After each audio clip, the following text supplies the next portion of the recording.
దక్షిణ అండమాన్ సముద్రంలో కొనసాగుతున్న అల్పపీడనం బలపడిందని వాతావరణ శాఖ తెలిపింది. ఇది తీవ్ర అల్పపీడనంగా పశ్చిమ వాయవ్య దిశగా కదులుతూ సోమవారానికి ఆగ్నేయ బంగాళాఖాతం ఆనుకొని ఉన్న దక్షిణ అండమాన్ సముద్రంలో వాయుగుండంగా బలపడే అవకాశం ఉందని పేర్కొంది. ఆ తర్వాత 48 గంటల్లో ఆగ్నేయ బంగాళాఖాతంలో తుఫానుగా బలపడే అవకాశం ఉందని తెలిపింది. మరోవైపు ఉపరితల ఆవర్తన ప్రభావంతో మంగళవారం నైరుతి బంగాళాఖాతం, శ్రీలంక ప్రాంతాల్లో మరో అల్పపీడనం ఏర్పడే అవకాశం ఉందని వాతావరణ శాఖ పేర్కొంది. వీటి ప్రభావంతో ఇవాళ ప్రకాశం, నెల్లూరు, అన్నమయ్య, చిత్తూరు, తిరుపతి జిల్లాలలో తేలికపాటి నుంచి మోస్తరు వర్షాలు కురిసే అవకాశం ఉందని వెల్లడించింది.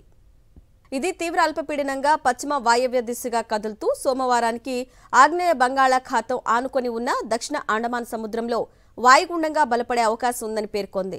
ఆ తర్వాత 48 గంటల్లో ఆగ్నేయ బంగాళాఖాతంలో తుఫానుగా బలపడే అవకాశం ఉందని తెలిపింది. మరోవైపు ఉపరితల ఆవర్తన ప్రభావంతో మంగళవారం నైరుతి బంగాళాఖాతం, శ్రీలంక ప్రాంతాల్లో మరో అల్పపీడనం ఏర్పడే అవకాశం ఉందని వాతావరణ శాఖ పేర్కొంది.